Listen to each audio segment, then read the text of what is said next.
The station reeked of burnt coffee and sweat, a pressure cooker ready to burst. Officer Jack Harrigan's sneer cut through the chaos, his voice a blade slicing the air. "You think you belong here?" He spat, his words dripping venom, aimed at the black woman standing calm before him.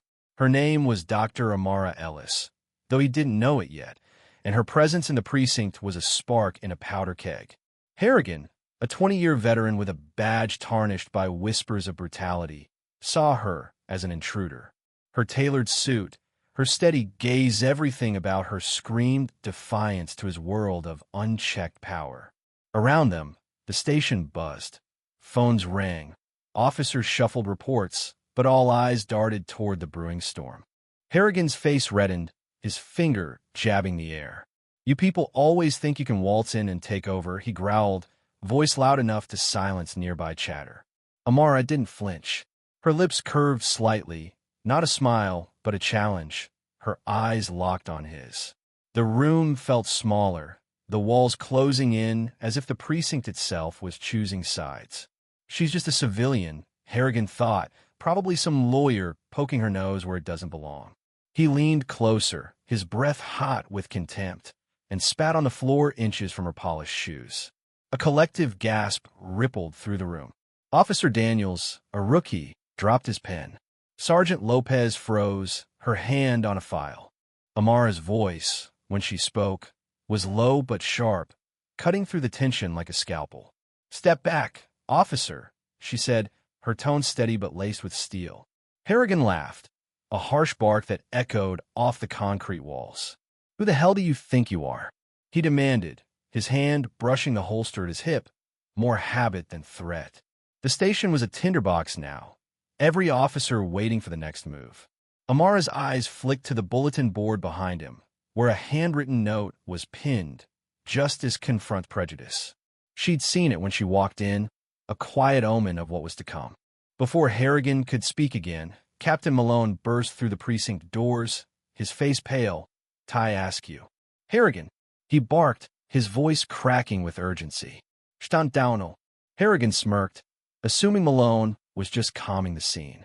He didn't see the folder in Malone's hand, the one stamped with the city seal. Malone's eyes darted to Amara, then back to Harrigan, and in that split second the air shifted. "This is Dr. Amara Ellis," Malone said, his voice trembling with something between fear and awe. "Your new police chief." The words hit like a shockwave. Harrigan's smirk vanished, his jaw slackening as if he'd been slapped. The room spun. Officers exchanged glances, some wide-eyed, others suppressing grins. Amara stood taller, her presence filling the space, no longer just a woman but a force. Harrigan's mind raced. New chief? Her? Impossible. He'd heard rumors of a replacement, but not this. Not her. His career, his world, teetered on the edge of a cliff. Dr. Ellis stepped forward, her heels clicking on the linoleum. "Officer Harrigan," she said, her voice calm but unyielding, "your behavior is noted. We'll discuss consequences later. For now, return to your desk." The room held its breath. Harrigan's fists clenched, his pride warring with the reality sinking in. She wasn't just any chief, she was the youngest in the city's history, a PhD in criminology, a reformer with a reputation for dismantling corruption. And he just spat at her feet. The precinct slowly exhaled as Harrigan backed away, his face a mask of rage and humiliation. Officers returned to their tasks, but the air buzzed with whispers. Amara turned to Malone, her expression unreadable. "Show me to my office," she said, and as they walked away, the weight of her authority settled over the station like a storm cloud. Harrigan slumped at his desk, his mind a tangle of fury and fear. He'd grown up in a neighborhood where lines were drawn early white on one side, everyone else on the other. The badge had been his shield, his excuse to enforce those lines. But now, those lines were blurring, and Amara Ellis was erasing them entirely. He thought of his father, a cop too, who'd taught him the world was us versus them. What would he say now with her in charge? Across the room, Amara stood in her new office, staring out at the city skyline. She'd known this job would be a battle. Her dissertation had been on systemic bias in policing. She'd lived it, studied it, fought it. But nothing prepared her for the raw hatred in Harrigan's eyes. She'd faced men like him before, men who saw her skin before her credentials, her gender before her strength. Yet here she was, chief at 38, tasked with reforming a department rotten with prejudice.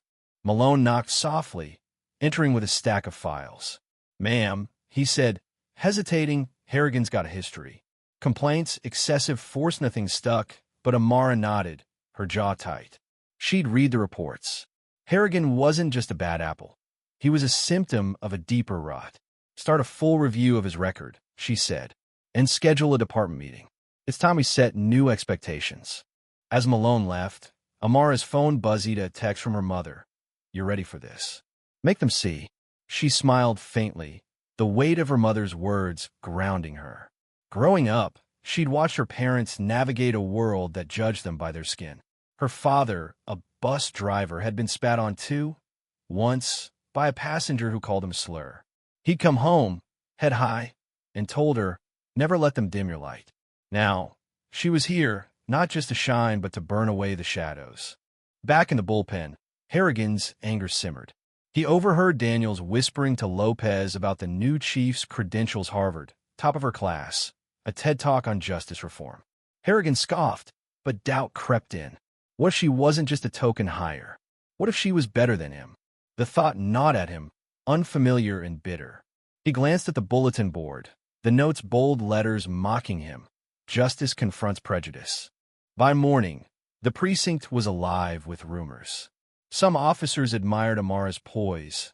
Others, like Harrigan, saw her as a threat. At the department meeting, she stood before them, her voice steady but fierce. "This department will change," she said. "Accountability isn't optional. We serve everyone, not just those who look like us." Her eyes met Harrigan's, and he looked away, his stomach twisting. The days that followed were a whirlwind.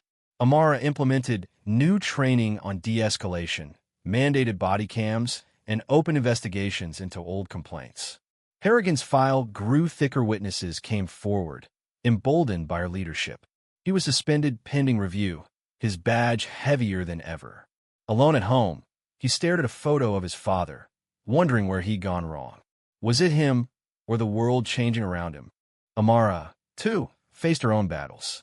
Anonymous threats, arrived notes slipped under her door, slurs scrawled in marker. She kept them in a drawer, not as fear, but as fuel. She met with community leaders, listened to their pain, and promised change. Slowly, trust grew. A young black teen, once afraid of cops, shook her hand at a town hall. "Thank you," he said, "for seeing us." Amara's throat tightened, but she nodded, her resolve ironclad. Harrigan's hearing loomed.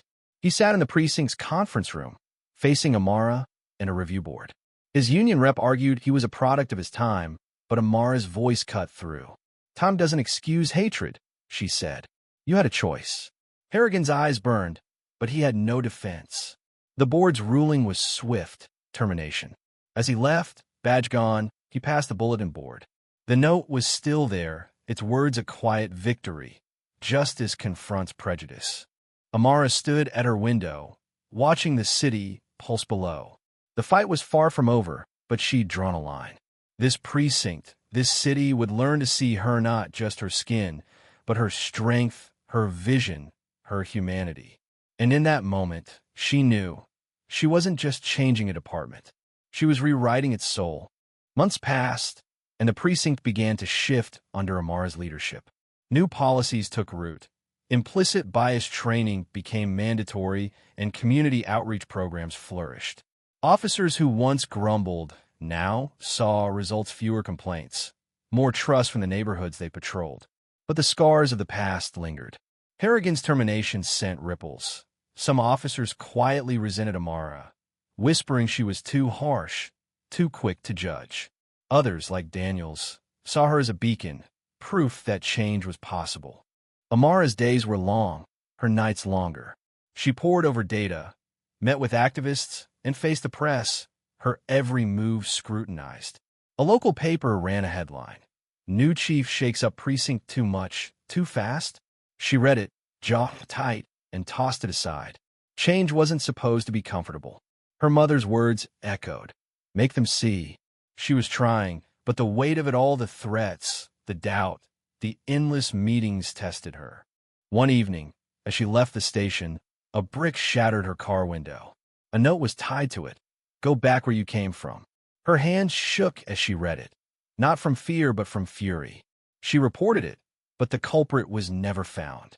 Malone urged her to take time off, but Amara refused. If I stop, she said, they win. Instead, she doubled down, launching a task force to address hate crimes, her resolve a fire that refused to dim. Meanwhile, Harrigan spiraled. Without his badge, he was adrift, a man unmoored from the only identity he'd known. He drank too much, argued with his wife, and avoided his old colleagues. One night, at a bar, he overheard a news report about Amara's task force. Her face filled the screen, confident, unyielding. He hurled his glass at the wall, the crash drawing stares. She's ruining everything, he muttered, but the words felt hollow. Deep down, he knew the truth. She was exposing what he'd ignored for years. A turning point came during a community forum. Amara stood before a packed gym, facing questions from residents, some supportive, others hostile.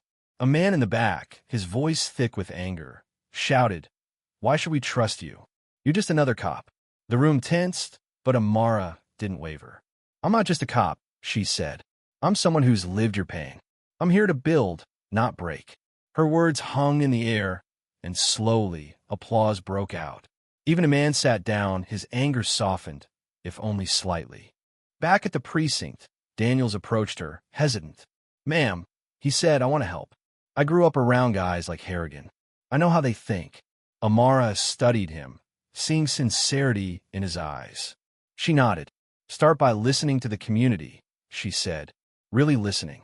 Daniels took her words to heart, volunteering for outreach, bridging gaps Harrigan had widened. Harrigan, meanwhile, faced his own reckoning. A former colleague, Lopez, met him for coffee, her face stern. "You're not a bad guy, Jack," she said, "but you let hate blind you. Amara's not the enemy, the future." Harrigan stared into his cup, her words cutting deeper than he expected. He thought of his daughter, now in college, who'd stopped calling him after his suspension. She'd once asked, "Dad, why do you hate them?" He'd brushed it off, but now the question haunted him. One night, unable to sleep, Harrigan drove to the precinct.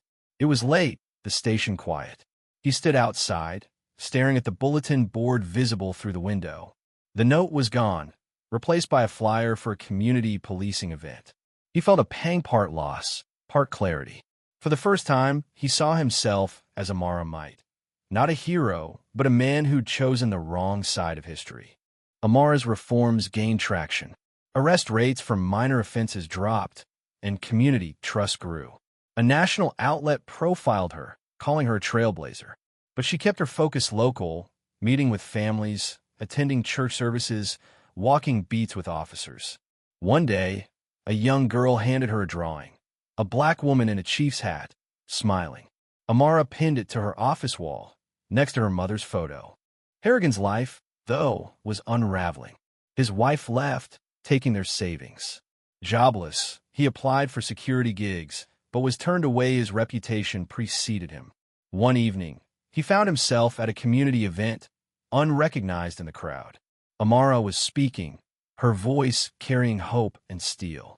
She talked about second chances, about accountability, about a city that could heal. Harrigan listened, his chest tight. For the first time, he saw her not as a threat, but as someone who'd faced worse than he ever would and risen above it. He didn't approach her. Instead, he wrote a letter and signed and left it at the precinct. "I was wrong. I am sorry." He didn't expect forgiveness, but the act freed something in him. He started volunteering at a youth center, coaching kids from the neighborhoods he'd once patrolled with suspicion. It wasn't redemption, but it was a start. Amara found the letter on her desk. She read it, her expression unreadable, then filed it away. She didn't need his apology, she needed change. And change was coming. The precinct's culture was shifting, slowly but surely.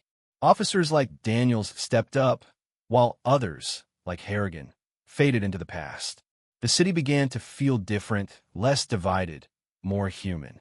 On the anniversary of her first day, Amara stood before the precinct, now her precinct.